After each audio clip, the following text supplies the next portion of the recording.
இது ஃபர்ஸ்ட் மலேசியாவின் செய்திகள் உங்களுக்காக.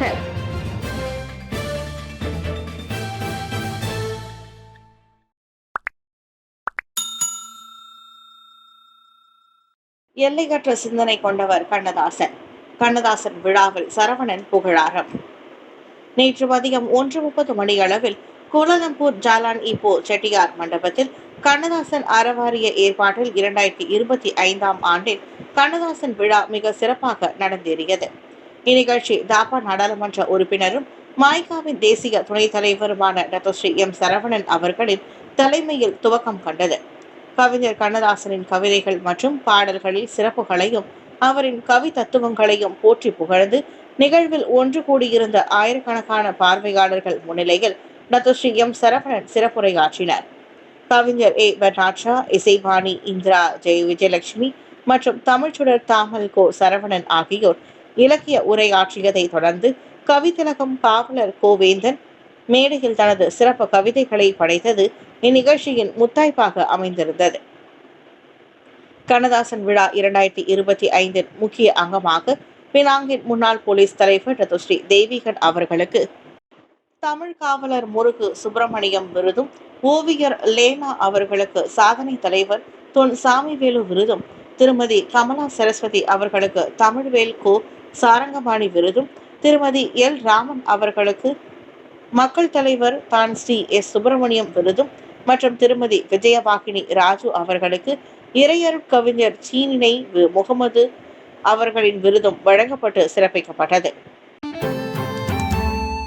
கோலாலம்பூரில் ஜீ தமிழின் சரிகமபா லிட்டில் சாம்ப்ஸ் இசை நிகழ்ச்சி 2025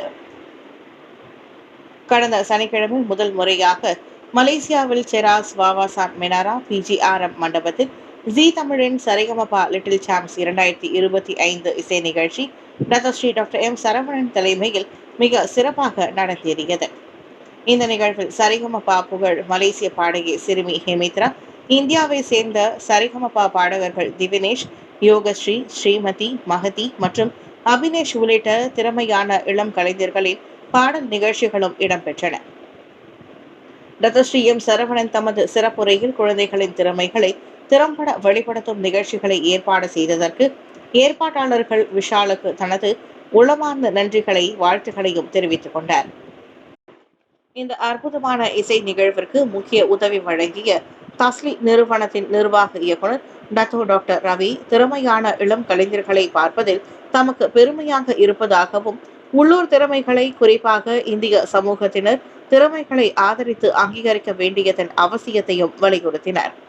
இதனிடையே விஷால் தம்மை சுற்றியிருக்கும் நல்லுள்ளங்களின் ஆதரவு இல்லை என்றால் இந்த அற்புதமான இசை நிகழ்ச்சி நடைபெற சாத்தியமில்லை என்றும், பெரும் ஆதரவை வழங்கிய ஜீ தமிழ் தொலைக்காட்சிக்கும் தனது நன்றியினையும் தெரிவித்துக் கொண்டார்.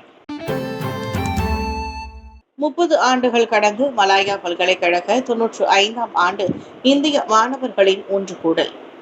மலாயா பல்கலைக்கழக முன்னாள் மாணவர் சங்க கிளப் ஹவுஸில் மலர்ந்த நினைவுகளுடன் 1995ஆம் ஆண்டில் மலாயா பல்கலைக்கழகத்தில் பயின்ற இந்திய மாணவர்களின் ஒன்று கூடல் நிகழ்வு கடந்த சனிக்கிழமை இனிதே நடைபெற்றது. அந்த ஒன்று கூடல் நிகழ்வில் சுமார் 65 பேர் உள்நாட்டு மட்டுமின்றி வெளிநாடுகளிலும் இருந்து வந்து கலந்து கொண்டது நிகழ்விற்கு மேலும் சிறப்பு சேர்த்தது. மலாயா பல்கலைக்கழகத்தில் 30 ஆண்டுகளுக்கு முன்பு ஒன்றாய் படித்த அளவளாவிய இவர்கள் அனைவரும் மீண்டும் சந்தித்து தங்களின் கடந்த கால நினைவுகளையும் உணர்வுகளையும் இந்நிகழ்வின் வாயிலாக ஒருவருக்கொருவர் பகிர்ந்து கொண்டது அவ்விழாவின் முத்தாய்ப்பாக அமைந்தது. தோற்றங்கள் மாறி இருந்தாலும், கால சூழல்கள் அவர்களுக்குள் மாற்றத்தை ஏற்படுத்தி இருந்தாலும், இந்த ஒன்று கூடல் நிகழ்வு அவர்களுக்கு பெரிய நெட்வொர்க் தளமாக அமைந்ததோடு அவரவரின் தற்போதைய முன்னேற்றங்கள், தற்போதைய வாழ்க்கை சூழல்கள் மற்றும் வருங்காலத்தில் ஒருவருக்கொருவர் உதவக்கூடிய வாய்ப்பையும் ஏற்படுத்தி தந்துள்ளது. இதனிடையே இந்நிகழ்வை சிறப்புரை ஏற்பாடு செய்த மலாயா பல்கலைக்கழக முன்னாள் மாணவர் சங்க ஏற்பாட்டு குழுவினருக்கு 95ஆம் ஆண்டு பயின்ற முன்னாள் மாணவர்கள் தங்கள் நன்றியினை தெரிவித்துக் கொண்டனர். நாளை முதல் ஜொகூர் எல்லையில் முழு விஇபி அமலாக்கம். நாளை முதல் வாகன நுழைவு அனுமதி விஇபி இல்லாமல் மலேசியாவிற்குள் நுழையும் சிங்கப்பூர் வாகனங்களுக்கு 300 ரிங்கிட் அபராதம் விதிக்கப்பட உள்ளது. மலேசிய சாலை போக்குவரத்து சட்டத்தின் அடிப்படையில் வெளிநாட்டில் பதிவு செய்யப்பட்ட வாகனங்கள் செல்லுபடியாகும் அனுமதி இல்லாமல் மலேசியாவிற்குள் நுழைவது சட்டப்படி குற்றமாகும். கடந்த ஜூன் 4ஆம் தேதி அன்று போக்குவரத்து துறை அமைச்சர் லோக் சியூ ஃபூக் விஇபி அமலாக்கம் எல்லை தாண்டிய போக்குவரத்தை நிர்வகிப்பதற்கு மட்டும் அல்லாமல் வெளிநாட்டு வாகனங்கள் மீதான போக்குவரத்து சட்டங்களை மேம்படுத்துவதற்கு வழிவகுக்கும் என்றும் கூறியுள்ளார். இந்த அமலாக்கத்திற்கு இணங்க மறுக்கும் நபர்களுக்கு அபராதம் மட்டுமல்லாமல் விஇபி புதுப்பிக்கும் வரை அவர்களின் வாகனம் மலேசியாவை விட்டு வெளியேற தடை விதிக்கப்படலாம் என்றும் அவர் மேலும் தெரிவித்துள்ளார். ஜொஹூர் காஸ்வே மற்றும் 2வது சாலை வழியாக மலேசியாவிற்குள் நுழையும் அனைத்து வெளிநாட்டு வாகனங்களும் பதிவு செய்யப்பட வேண்டும். 5 ஆண்டுகளுக்கு செல்லுபடியாகும் ரேடியோ அதிர்வெண் பட்டை அடையாள விஇபி ஸ்டிக்கருக்கு 10 ரிங்கிட் கட்டணமும் ஒவ்வொரு நுழைவுக்கும் 20 ரிங்கிட் சாலை கட்டணமும் செலுத்த வேண்டும் என்பதும் குறிப்பிடத்தக்கது. யுபியு வழியாக 15,000 ரிங்கிட் கட்டணத்தில் அல்லாமல் சாட்டு முறையின் கீழ் 5 லட்சம் கட்டணத்தில் யுஎம்மில் எம்பிஎஸ்எஸ் இடமா? விகாசியோங் காட்டம். சிறப்பு தேர்ச்சி பெற்ற மாணவர்களுக்கு யுபியு வழியாக மலாயா பல்கலைக்கழகத்தில் 15,000 ரிங்கிட் கட்டணத்தில் எம்பிபிஎஸ் பட்டப்படிப்புக்கு இடம் கொடுக்காமல் சாட்டு முறையின் கீழ் 5 லட்சம் ரிங்கிட் கட்டணத்தில் இடம் வழங்குவதா? மலேசிய சீனர் சங்கமான மாசிசாவின் தலைவர் டத்தோஸ்ரீ விகாசியோங் அவ்வாறு காட்டமாக கேட்டுள்ளார். சாட்டு முறை குறித்து முன்னதாக தாம் கேள்வி எழுப்பியது குறித்து மலாயா பல்கலைக்கழக துணைவேந்தர் பதிலறிக்கை விட்டிருந்தது தொடர்பில் விகாசியோங் வீடியோ ஒன்றில் அவ்வாறு கேட்டார். எஸ்டிபிஎம் தேர்வில் முழு மதிப்பெண்களான 4.0 பிஎன்கேகே புள்ளிகளை பெற்ற மாணவர்கள் யுபியு வழியாக எம்பிபிஎஸ் மருத்துவ பட்டப்படிப்புக்கு விண்ணப்பித்து அது நிராகரிக்கப்பட்டுள்ளது. ஆனால் திடீரென லட்சக்கணக்கில் பணம் கட்டி சாட்டு முறையின் கீழ் அதே எம்பிபிஎஸ் இடம் அவர்களுக்கு வழங்கப்பட்டது. இதற்கான ஆதாரங்கள் என்னிடம் உள்ளன. பல்கலைக்கழகம் இதனை மறுக்க முடியுமா என விகாசியோங் கேட்டார். கோல்ட்ஃபீல்ட்ஸ் தோட்ட ஸ்ரீ மகா மாரியம்மன் ஆலய திருப்பணிக்கு நன்கொடை தேவை டத்தோஸ்ரீ தனேந்திரன் வேண்டுகோள். ஸ்லாங்கூர் சுங்கை புலோவில் 130 ஆண்டுகள் பழமை வாய்ந்தது கோல்ட்ஃபீல்ட்ஸ் தோட்ட ஸ்ரீ மகா மாரியம்மன் ஆலயம். ஏற்கனவே 2 கும்பாபிஷேகங்களை நடத்தி முடித்துள்ள அக்கோவில் 3வது கும்பாபிஷேகத்திற்கான பணிகளை 8 ஆண்டுக்கு முன் தொடங்கியது. அவ்வகையில் ஆலய திருப்பணிகள் 80 விழுக்காடு பூர்த்தி அடைந்துள்ளன. எஞ்சிய 20 விழுக்காட்டு பணிகளை முழுமை பெற செய்ய கோவில் நிர்வாகத்துக்கு பெரும் நிதி தேவைப்படுகிறது. இதையடுத்து ஜூன் 28ஆம் தேதி சுங்கைபுலோ ரஹ்மான் புத்ரா கிளப்பின் மாநாட்டு விருந்து மண்டபத்தில் நன்கொடை திரட்டும் விருந்துக்கு ஏற்பாடு செய்யப்பட்டிருந்தது. சுகாதார அமைச்சர் டத்தோஸ்ரீ சுல்கிஃப்லி அகமதின் சிறப்பு அதிகாரி ஹாஜி ஃபைசல் சிறப்பு வருகை புரிந்தார். கோலாலம்பூர் பெரிய மருத்துவமனையின் திருமுருகன் ஆலய தலைவர் டத்தோ சுரேஷ், மலேசிய மக்கள் சக்தி கட்சியின் தேசிய தலைவர் டத்தோஸ்ரீ RS தனேந்திரன் உள்ளிட்டோரும் கலந்து கொண்டு சிறப்பித்தனர். இப்போ இந்து தேவஸ்தான பரிபாலன சபா தேர்தலில் சீதாராமன் அணிக்கு வெற்றி. இப்போ இந்து தேவஸ்தான பரிபாலன சபா தேர்தலில் அதன் நடப்பு தலைவர் சீதாராமன் தனது தலைவர் பதவியை தற்காத்துக் கொண்டுள்ளார். தலைவர் பதவிக்கான தேர்தலில் தன்னை எதிர்த்து போட்டியிட்ட நடேசனை வீழ்த்தி சீதாராமன் வெற்றி பெற்றதோடு இந்த தேர்தலில் போட்டியிட்ட அவரது அணியை சேர்ந்த அனைவரும் வெற்றி பெற்றனர்.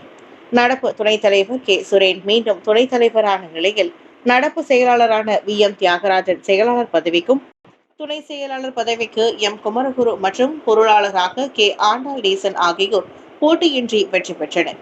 அதோடு ஸ்ரீ இலங்கையர் பிரிவுக்கான செயற்குழுவிற்கு உமாபரம் மற்றும் தயாளன் தேர்வு பெற்றனர். இந்த தேர்தலில் சிவபாலன், கோபிநாதன், நீலகாந்தன், கண்ணையா, டாக்டர் சசிதரன், மனோகர், புருஷோத்தமன், பன்னீர்செல்வம் ஆகியோர் செயலவை உறுப்பினராக வெற்றி பெற்றனர். சுயதொழில் செய்வோருக்கான சொக்சோ சந்தா பங்களிப்பு மானிய கோட்டாவை அதிகரிக்க மஹிமா கோரிக்கை. சுயதொழில் செய்வோரும் சொக்சோ பாதுகாப்பை பெற ஏதுவாக 2025 வரவு செலவு திட்டத்தில் மானிய அடிப்படையில் அரசாங்கம் SKSPS திட்டத்தை அறிமுகப்படுத்தியிருந்தது. அதாவது சந்தா தொகையில் 70 விழுக்காட்டை அரசாங்கம் ஏற்றுக்கொள்ளும். இதன் மூலம் பீஹெய்லிங் எனப்படும் உணவு அனுப்பும் சேவையில் உள்ளோர், விவசாயிகள், மீனவர்கள், கலைஞர்கள் உள்ளிட்டோரும் தற்காலிக இயலாமை அல்லது நிரந்தர இயலாமைக்கான சொக்சோ பாதுகாப்பை பெறும் நிலை உருவானது. ஆனால் இப்படி ஒரு திட்டம் இருப்பதே அதிகமானோருக்கு தெரியவில்லை. இதனால் பலர் பதியவும் இல்லை.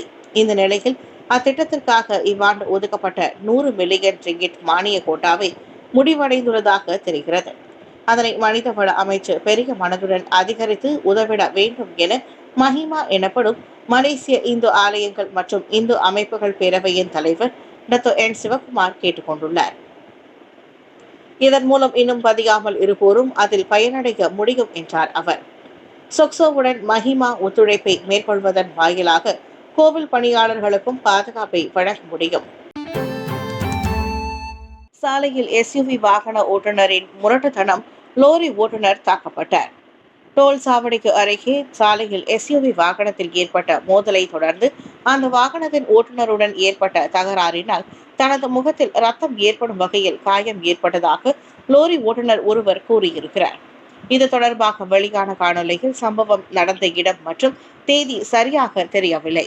திடீரென SUV ஓட்டுநர் இடதுபுறத்தில் தனது இருந்த வழித்தடத்திற்கு முன்னே சென்றதால் இந்த மோதல் ஏற்பட்டதாக லோரி ஓட்டுநர் தெரிவித்துள்ளார். ஒரு லோரி டோல் சாவடியை நெருங்கும் வரிசையில் காத்திருந்ததை முகநூலில் வைரலான காணொலியில் காண முடிந்தது. வீடியோவில் தொப்பி அணிந்த ஒரு நபர் லோரியில் அமர்ந்திருந்த ஓட்டுநரை அணுகி ஒரு பொருளால் கதவை மீண்டும் மீண்டும் தட்டினார். நான் உங்களை காவல் நிலையத்தில் சந்திப்பேன் என்று லோரி ஓட்டுநர் கூறுகிறார். அதனைத் தொடர்ந்து ஏற்பட்ட வாக்குவாதம் தொடர்பான சத்தம் கேட்டதோடு தனது முகத்தில் ரத்தம் வழிகிறது என லோரி ஓட்டுநர் கூறுகிறார். பின்னர் SUV ஓட்டுநரும் அவரது நண்பரும் வாகனத்திற்கு திரும்பி சம்பவம் நிகழ்ந்த இடத்திலிருந்து வெளியேறுகின்றனர். மும்பைக்கு வந்த தாய்லாந்து பயணிக்கு சொந்தமான சரக்கு பெட்டியில் உயிருடன் 16 பாம்புகள் பறிமுதல். தாய்லாந்திலிருந்து உயிருள்ள பாம்புகளை தனது சரக்கு பெட்டியில் கொண்டு வந்த விமான பயணியை மும்பையில் உள்ள இந்திய சுங்க அதிகாரிகள் தடுத்து நிறுத்தினர். இந்த மாதத்தில் 3வது முறையாக பாம்புகளை கொண்டு வந்த விமான பயணி கைது செய்யப்பட்டுள்ளார். இதன் வழி சுங்க அதிகாரிகள் மற்றொரு வனவிலங்கு கடத்தல் முயற்சியை முறியடித்தனர். 16 உயிருள்ள பாம்புகள் தாய்லாந்திலிருந்து திரும்பிய பயணியிடம் இருந்து பறிமுதல் செய்யப்பட்டதாக மும்பை விமான நிலையத்தை சேர்ந்த சுங்க அதிகாரிகள் தெரிவித்தனர். இன்று வந்த பயணி கைது செய்யப்பட்டுள்ளார் என்று சுங்கத்துறை வெளியிட்ட அறிக்கையில் தெரிவித்துள்ளது. இந்த விவகாரம் தொடர்பில் தொடர்ந்து விசாரணை நடைபெற்று வருகிறது. செல்லப்பிராணி வர்த்தகத்தில் பெரும்பாலும் விற்கப்படும் ஊர்வன உயிரினங்களில் உயிருள்ள பாம்புகளும் அடங்கும். மேலும் அவை பெரும்பாலும் விஷமற்றவை அல்லது மக்களை பாதிக்க முடியாத அளவுக்கு பலவீனமான விஷத்தை கொண்டிருந்தன. அவற்றில் காட்டர் பாம்புகள், காண்டாமிருக எலி பாம்பு மற்றும் கென்ய மணல் போவா போன்றவை அடங்கும்.